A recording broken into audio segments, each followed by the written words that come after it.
음. 자, 얘들아, 오늘은 이제 비뇨 생식계통에 대해서 나가려고 해, 진도를. 음, 뭘 나갈까 생각을 해봤는데, 비뇨 생식계통이, 너네가 이 부분에 대해서는 조금 알고 있을 거란 생각이 들어서, 이제 비뇨 생식계통을, 진도를 나가려고 하고, 책으로 순서를 보면 챕터 8이거든? 그래서 448쪽부터 나오는 내용이야. 그래서 이 비뇨생식계통이 끝나고 나면은 나갈 챕터는 11 감각계통이거든. 그래서 챕터 8 비뇨생식계통 다 나가고 나면 이제 챕터 11 감각계통을 나갈 건데 오늘 일단 이 비뇨생식계통을 다 나가는 게 목표이긴 한데 어디까지가 이건 목표이니까 일단 하는 데까지 한번 진도를 나가 보도록 할게. 그래서 책으로는 448페이지인데 내가 그 자료실에 PPT 파일을 같이 올려놨거든. 그거를 보면서 들으면 될 것 같아. 책이랑 내용 순서가 약간 다른 것도 있고 또 추가적인 내용이 PPT에 들어있기 때문에 PPT를 보면서 같이 공부하면 될 것 같아. 중간중간에 없는 내용은 또 필기를 하면서 너네들이 보면 될 것 같아. 그래서 비뇨생식계통을 보게 되면 비뇨생식계통이랑 이제 요 성분을 걸러내어 밖으로 배출하는 기관을 총칭해서 어, 비뇨생식계통이라고 하는 거고 이 비뇨생식계통은 이제 콩팥 2개 그리고 요관 2개 방광 1개 요도 1개로 이제 이루어져 있어. 그래서 보면 이제 신장의 위치가 나와 있는데 신장은 이렇게 왼쪽 콩팥과 오른쪽 콩팥으로 이렇게 되어 있는데 이 신장의 위치는 이제 T12에서 L3에 이제 걸려 있고 여기서 그림에서도 보다시피 오른쪽 콩팥이 왼쪽보다 약간 처져 있어. 보이니? 이 끝을 중심으로 봐도 이렇게 보면 오른쪽 콩팥이 왼쪽보다 약간 아래에 쳐져 있는데 왜냐하면 이제 이 콩팥 뒤에 있는 간의 큰 오른엽이 공간을 차지하고 있어. 이 오른쪽 콩팥 뒤에는 간이 있는데 간이 이렇게 생겼지 얘들아. 간의 우엽이 공간을 크게 차지하고 있기 때문에 오른쪽 콩팥이 약간 아래로 쳐져 있어. 그래서 이 오른쪽 신장은 간 바로 아래 위치에 있고 왼쪽 신장은 이제 가로막 아래에 위치를 하고 있어.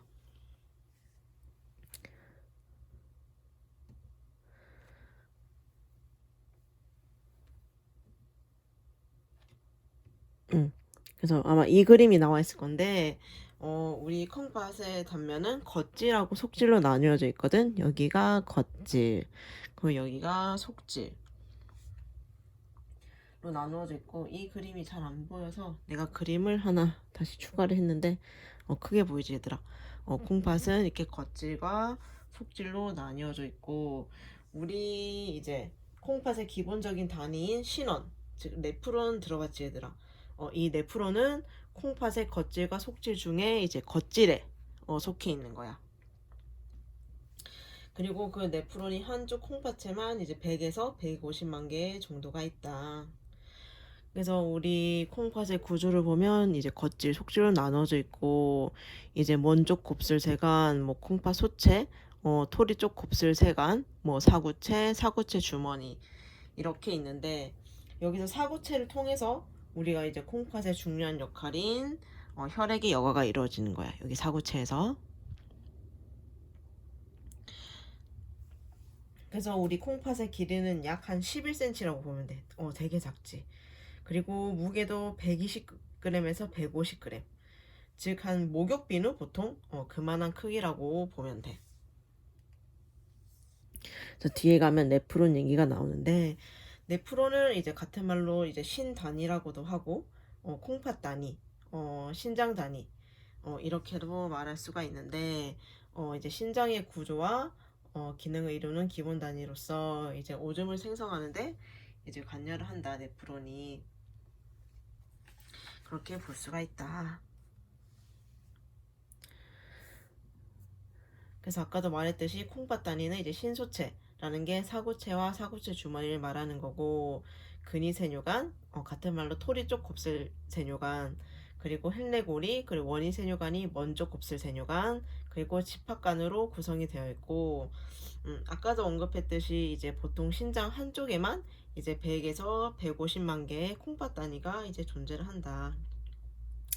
그래서 아까 사구체에서 얘들아, 신장의 중요한 기능이 혈액의 여과가 이루어진다고 했지. 그리고 이제 그 말은 즉슨 노폐물을 거른다는 얘기겠지. 그래서 이제 사구체에서 걸려진 이제 수분과 노폐물은 이제 세뇨관을 통해서 필요한 성분은 이제 몸쪽으로 다시 재흡수가 되고, 나머지는 농축이 되어서 그게 소변으로 만들어지는 거야. 그리고 이제 우리 콩팥에 또 중요한 게 뭐냐 하면, 콩팥은 우리 인체 무게의 한 0.4%밖에 차지를 안 하는 되게 작은 기관이야. 아까 비누 크기만하다고 했지. 하지만 이제 심장 박출량의 한 21% 정도에 해당되는 혈액을 공급을 받아. 상당하지? 크기는 비누 크기만 한데 우리 심박출량의 21%에 해당하는 혈액을 공급받고 있어. 그래서 체내의 혈액량이라든지 혈액 조성을 유지하는 데 중요한 역할을 하는 게 이제 콩팥이라고 할 수가 있어. 그래서 뒷페이지에 보면 이제 콩팥의 기능에 대해서 나와 있는데, 이렇게 그림으로 크게 보면 이제 뭐 아까도 말했지, 노폐물 제거, 그리고 수분 조절, 그리고 건강한 이제 뼈 조절도 하고, 또 적혈구를 생성하는 조절을 하는 역할도 하고, 혈압도 조절을 해. 그래서 뒤에 가서 다시 한번 나올 거니까 이 그림에서 같이 이렇게 크게만 일단 이런 역할들을 한다 라는 걸 보고 넘어가면 될 것 같아. 그래서 그 뒷페이지 있는 것도 노폐물에 관한 건데, 우리가 노폐물이 여러 가지가 있지. 우리 몸에 오줌도 있고 뭐 땀도 있고, 그리고 날숨을 통해서 나오는 것도 있는데, 이 노폐물들이 어떻게 빠져나가는지에 관한 이건 그림이거든. 그래서 그냥 이거 가볍게 넘어가면 될 것 같아. 그래서 여기도 나와 있듯이 독성이 강해서 간에서 독성이 약한 요소로 독성이 강하기 때문에 노폐물이 간에서 독성이 약한 요소로 전환된 후에 콩팥에서 오줌으로 배출이 된다. 그래서 노폐물에는 이제 뭐 암모니아, 물, 이산탄소 이런 것들이 있는데, 이런 것들이 어떻게 빠져나가는지 그냥 간단하게 나와 있는 그림이라서 그냥 한번 읽고 넘어가면 될 것 같아. 그래서 그 다음을 보면 책으로 보면은 452쪽에 나와 있어. 요관, 유레터지. 그래서 요관이 어디 있냐면 여기에 보이지 얘들아. 요관, 여기 관. 그래서 얘는 키드니에서 블레더까지 연결시켜주는 한 25에서 30cm 정도의 통로를 말하고, 기능은 거의 없어. 그래서 몸의 위치로 보면은 요관은 한 제2번 요추 에서 높이에서 시작이 되고, 신장에서 이제 배출된 소변을 신우에서 방광까지 운반하는 관이야. 그렇기 때문에 딱히 기능은 없다고 볼 수가 있어. 그 다음을 보면 방광이 나와 있지. 방광은 이제 골반 내 칠골 뒤쪽에 위치해서 소변을 저장하고 배설하는 주머니 모양의 기관이야. 그래서 신장에서 만들어진 소변이 이제 좌우 아까도 말했듯이 요관을 통해 방광으로 들어오게 되면 여기에 있던 내용물이 요도를 통해서 바깥으로 배출이 되는 거지. 아까 그림을 다시 보면서 설명을 하면, 여기 양쪽 신장에서 만들어진 소변이 좌우 여기 요관을 따라서 내려와서 이제 방광에 모이게 되면 여기에서 이 요도를 통해서 배출이 되는 거야. 그래서 이게 소변이지 얘들아. 그래서 성인의 방광의 평균 용종은 한 400에서 이제 500 정도이고, 소변이 한 150에서 300cc 정도 찰 때 우리가 이제 요의를 느끼는 거지. 소변이 마렵다고.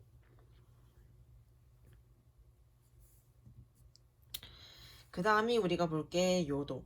요도 아까 그림 다시 한번 볼까? 여기, 아이고. 끝부분을 말하는 거지.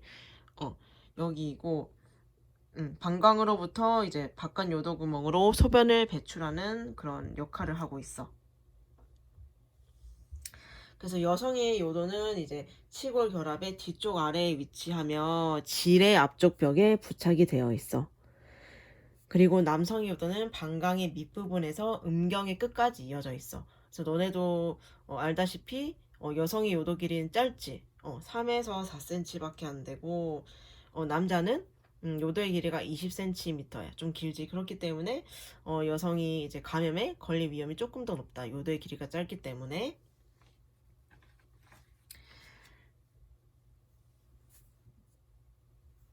음. 그래서 여성의 요도의 1차적인 기능은 방광에서 소변을 몸 밖으로 배출하는 통로로 작용을 하는 거고, 남성의 요도는 소변을 배출하는 기능뿐만 아니라 정액도 사출하는 그런 생식기계 역할까지 담당을 하고 있다라고 볼 수가 있어. 그래서 우리 책에도 그림이 나와 있는데 454쪽에 방광과 요도의 구조 중에서 이제 이 방광 삼각이라는 부위가 있거든, 얘들아. 음. 이게 이제 요도 구멍 부위를 이어서 형성된 삼각형 모양의 부위를 말하는데, 여기가 이제 특히 감염이 잘 발생하는 부위라고 볼 수가 있어. 음.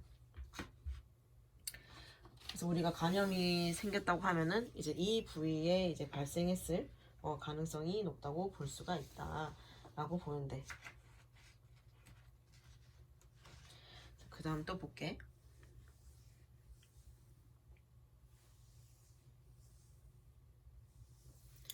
그렇다면 이제 아까도 말했듯이 콩팥의 기능이 있는데, 너네 책 455페이지도 나와 있어. 그래서 1일 배출되는 소변의 양은 약 1.5리터 정도이고, 소변의 성분을 보면 이제 혈구, 뭐 지방, H2 요소가 있는데, 그 중에서도 가장 많은 것은 이 요소야. 소변 속에서 가장 많은 용질은 요소이다. 그래서 토리는 여과가 이루어지는 거고, 세뇨가는 제흡수 및 재분비가 이루어지는 부위이다 라고 볼 수가 있어. 그리고 콩팥에 지방 피막이라고 있거든, 얘들아. 내가 그 다음 장에 그림을 넣어놨는데, 이게 콩팥이거든, 얘들아. 그리고 이 노란색으로 보이지? 이게 콩팥 지방 피막이라고 하는 거야. 그래서 이게 역할이 뭐냐면 이제 콩팥을 제 위치에 고정시킨 역할이지. 콩팥이 이제 원래 위치에 잘 있도록 도와준 애가 이제 콩팥 지방 피막이라고 하는 애다라고 보면 돼. 그래서 우리 콩팥의 역할이 엄청 많이 적혀있지, 얘들아.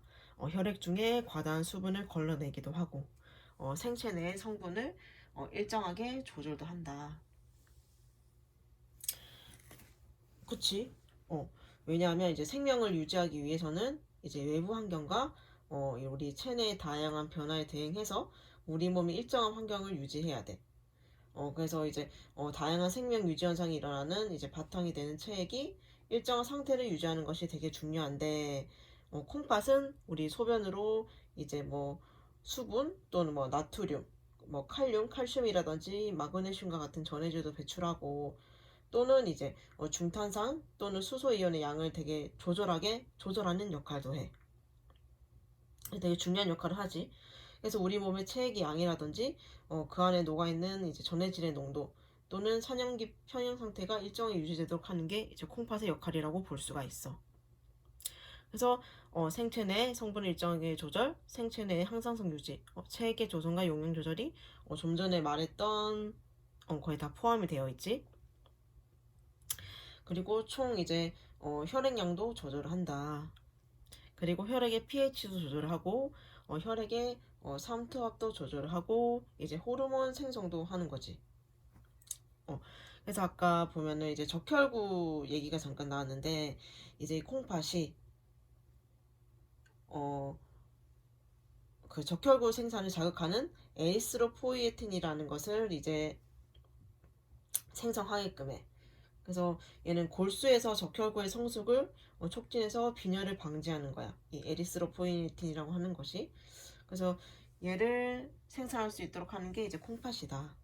또 하나가 혈압의 조절에 관여하는 레닌도 이제 생성을 해. 그래서 이 레닌으로 인해서 우리 몸의 혈압이라든지 전해질이라든지 체액량을 조절하게 되는 거지. 또 하나가 더 있어. 이 콩팥은 또 비타민 D를 활성화시켜. 어, 이 다양한 경로를 통해서 흡수되는 거를 이제 최종적으로 콩팥에서 활성화를 해서 이제 체내 칼슘이라든지 인의 균형 또는 뼈의 건강 유지에 중요한 역할을 하는 거지. 그래서 이 호르몬 생성에 있는 것이 말했듯이 이제 혈압의 조절에 관여하는 레닌, 그리고 적혈구 생산 자극하는 에리스로포이에틴, 그리고 칼슘 농도를 조절하는 비타민 D 대사에도 관여를 한다. 그래서 총 세 가지가 해당이 된다라고 볼 수가 있어. 그렇다면 우리가 콩팥의 혈액순환이 어떻게 되는지가 나와 있어, 얘들아. 이거는 456페이지에 나와 있는데 콩팥의 혈액순환이라고 해서 쭉쭉쭉쭉쭉쭉 나와 있어, 순서가. 콩팥 동맥부터 시작을 해서 엽사이 동맥, 활골 동맥, 그리고 소엽 사이 동맥, 들새 동맥, 토리 모세 혈관, 그리고 날새 동맥, 세간 주위 모세 혈관망, 소엽 사이 정맥, 이 활골 정맥, 엽 사이 정맥, 콩팥 정맥 나와 있는데, 이 처음 시작되는 이 콩팥 동맥은 이제 우리가 알고 있는 배대 동맥에서 갈라져 나와서 신장에 혈액을 공급하는 역할을 하고 있어, 얘들아. 그 뒷페이지에 보면 설명이 나와 있거든. 그래서 이제 많은 양의 혈액이 이제 신장으로 운반이 되고, 신장은 이제 심장에서 전신으로 보내는 혈액의 한 3분의 1에서 4분의 1 정도를 걸러내.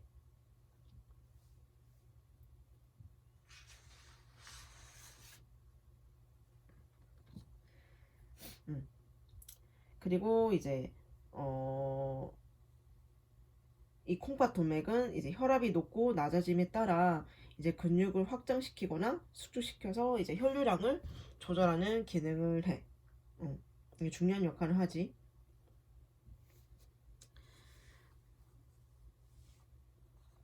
그 뒷설명에도 나와 있지, 얘들아.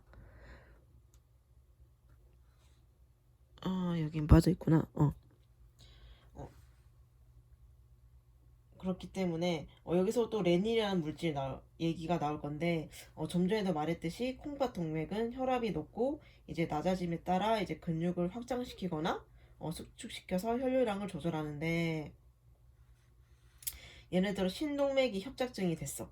그러면 이제 협착된 신장의 혈류량을 유지하기 위해서 이제 신장에서 레닌이라는 물질을 분비해. 그로 인해서 이제 혈압이 높아지게 되거든. 그래서 이렇게 들어온 혈액은 신장에서 노폐물이 걸러진 후에 정맥으로 다시 나가게 되는 거지. 그래서 혈액순환은 이런 과정이 있다라고 쭉 보면 될 것 같아.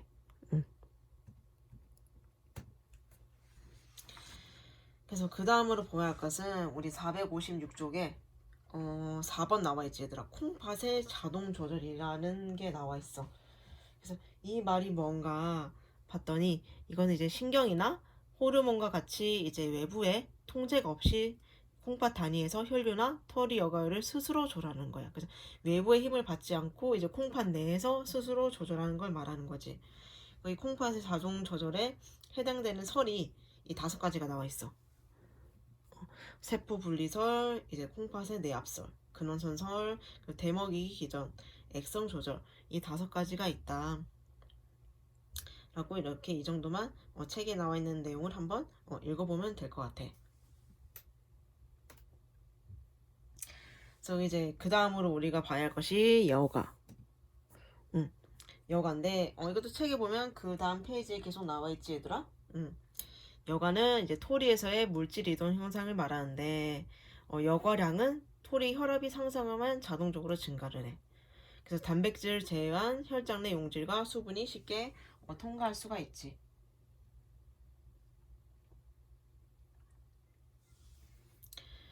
그래서 책에 보면 이제 그 457페이지에 보면은 여과가 나와 있지. 여과되는 과정이, 얘들아, 보이니? 점 2번째. 토리에서 몸쪽 곱슬세간, 그 다음에 세간고리, 그 다음에 먼쪽 곱슬세간, 집합간, 작은 콩팥장, 큰 콩팥장 이렇게 이루어져 있는데 이걸 그림으로 나타낸 게 이거야. 제일 처음에 토리에서 시작을 해서 몸쪽 곱슬세간을 거쳐서 그 다음에 헨리고리를 거쳐 그 다음에는 이제 몸쪽 곱슬세간 그 다음에 이제 집합간으로 모이게 되는 거지, 여과 과정이. 그래서 이제 여과율이라는 말이 나와 있고 그거 보기 앞서서 위에 보이니 얘들아 이눌린. 우리가 이제 여과 속도를 측정하는 게 있는데 여과 속도를 측정하는 물질을 이눌린이라고 해.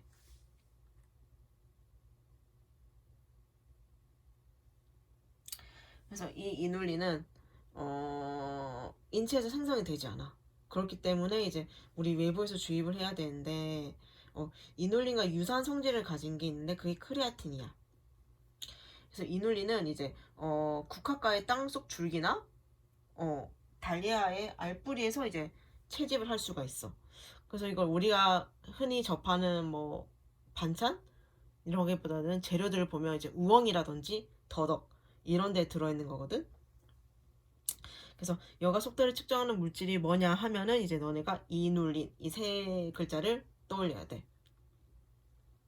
그래서 밑에 보면 여과율이 나와 있는데 여과율은 이제 양쪽 콩팥의 모든 토리에서 1분 동안 여과되는 여과액의 총량이라고 할 수가 있어. 그래서 얘는 분당 양 125ml고 1일로 보면은 약 180L야. 그래서 이 토리 여과율이라고 하는 것은 즉 토리의 기능을 검사하는 거라고 할 수가 있어. 그래서 이 토리의 여과 기능을 나타내는 중요한 지표고 오줌의 생성 속도를 말하는 거야.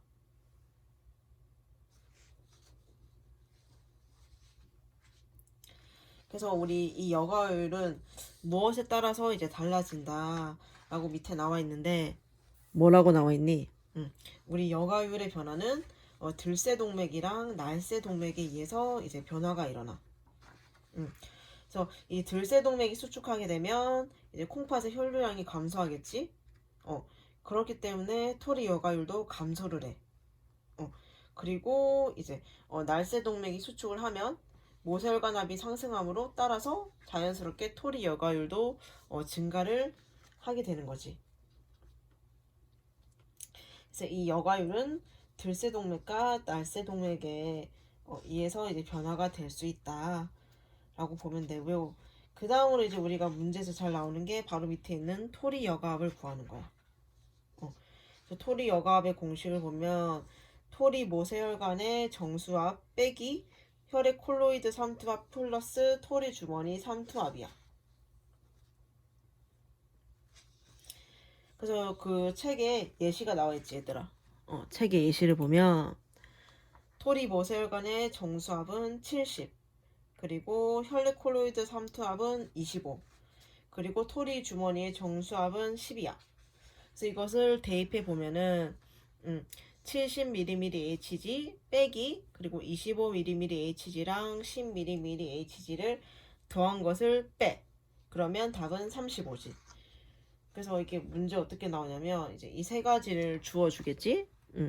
이거 하나 정수압이랑 상투압이랑 토리종의 정수압 수치를 주고 이제 토리 여과압을 구하라.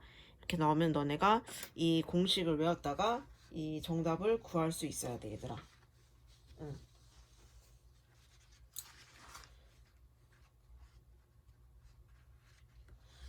그래서 이거를 기억해 두면 좋을 것 같고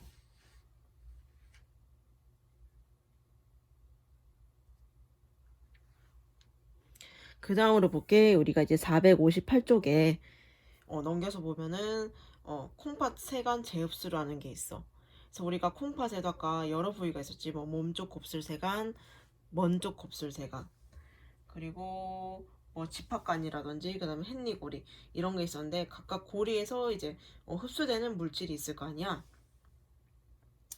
그래서 그걸 이제 알아볼 건데 이제 콩팥 세간 제흡수는 세간 내에서 이제 혈액 쪽으로 물질이 이동하는 현상이야.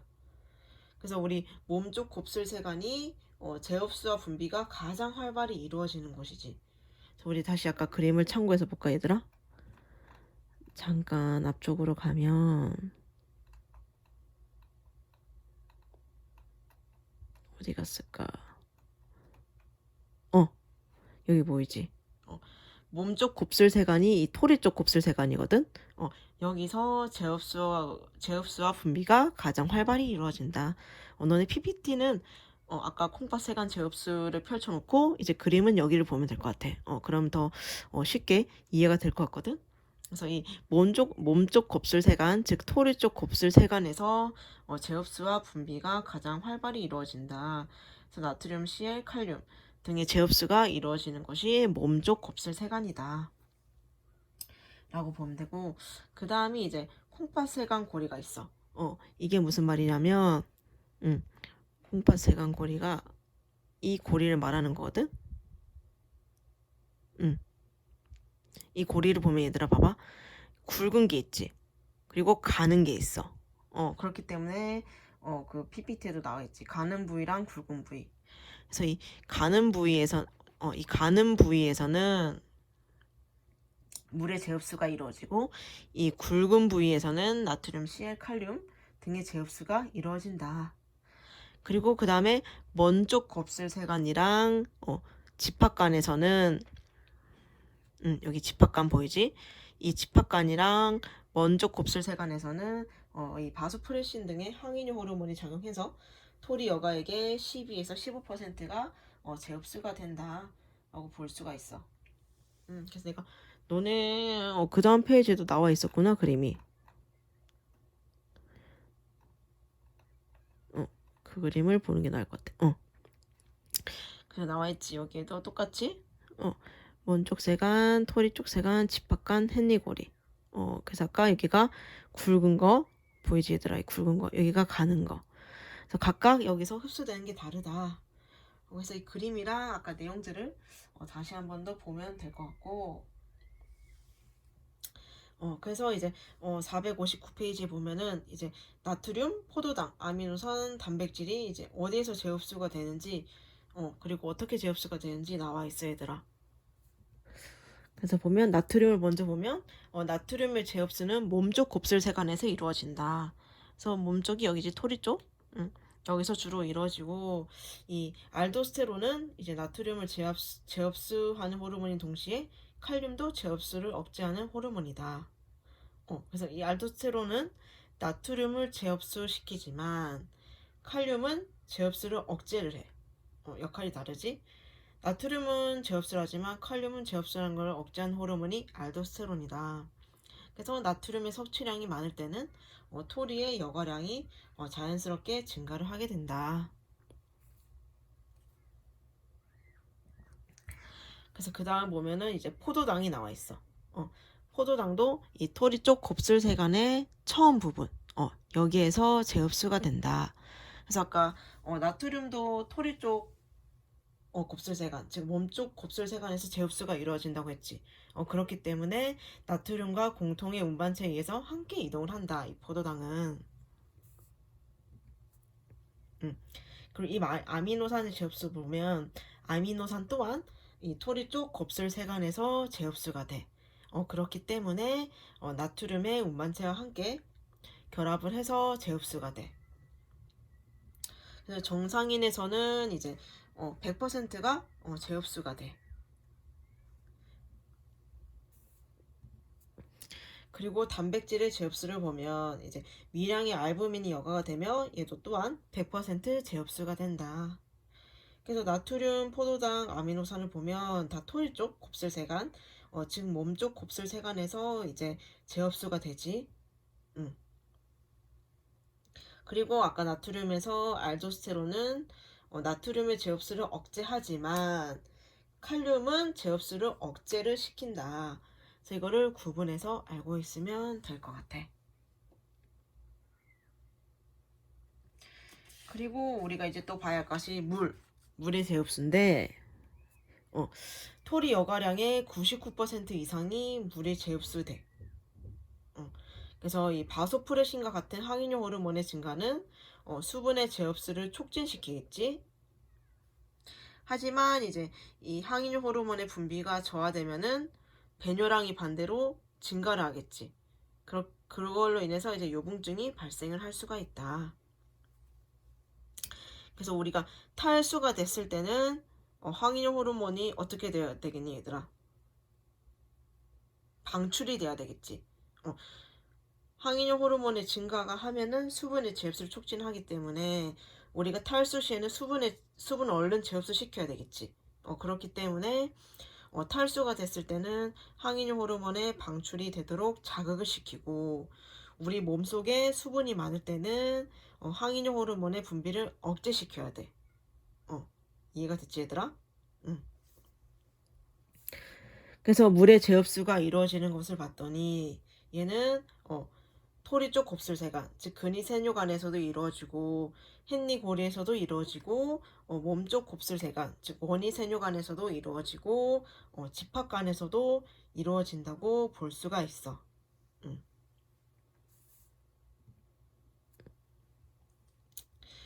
그 다음으로 이제 우리가 봐야 할 것이 콩팥세관 분비라는 말이 461쪽에 나와 있는데 이게 무슨 말이냐. 다시 보면 우리가 세관 주위에 모세혈관이 되게 많을 거 아니야? 그 모세혈관으로부터 화학물질이 요세관으로 이동을 해서 요세관액으로 분비되는 과정을 이제 콩팥세관 분비라고 하는데, 이거에 있어서 이제 기능이 있어, 얘들아. 이 분비가 이루어짐으로써 기능은 산염기 균형을 유지해줘. 왜냐면 이제 요세관에서 이제 수소 이온과 중탄산 이온이 분비돼서 체액의 pH를 조절하기 때문에 산염기 균형을 이루고, 또 그 다음에 노폐물 제거인데 이제 혈중 요소라든지 뭐 요산, 뭐 쓸개즙산 또는 암모니아 이런 것들이 이제 요세관으로 분비가 이루어지기 때문에 노폐물을 제거를 해. 그리고 이제 마지막 기능은 이제 모르핀, 뭐 페니실린, 아스피린과 같은 체내 약물과 오염물질이 제거가 되는 거지.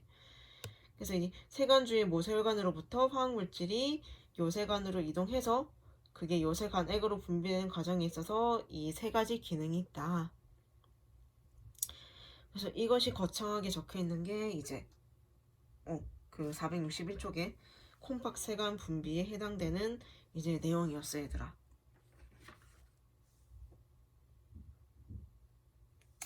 그렇다면 이제 우리가 여성 생식계통이랑 이제 남성 생식계통의 차이가 있을 거 아니야, 얘들아. 그래서 이제 그 여성과 남성의 차이에 대해서 볼 거거든. 그래서 이거는 이제 이 다음 영상에서 또 한번 우리 같이 공부해 보도록 하자꾸나.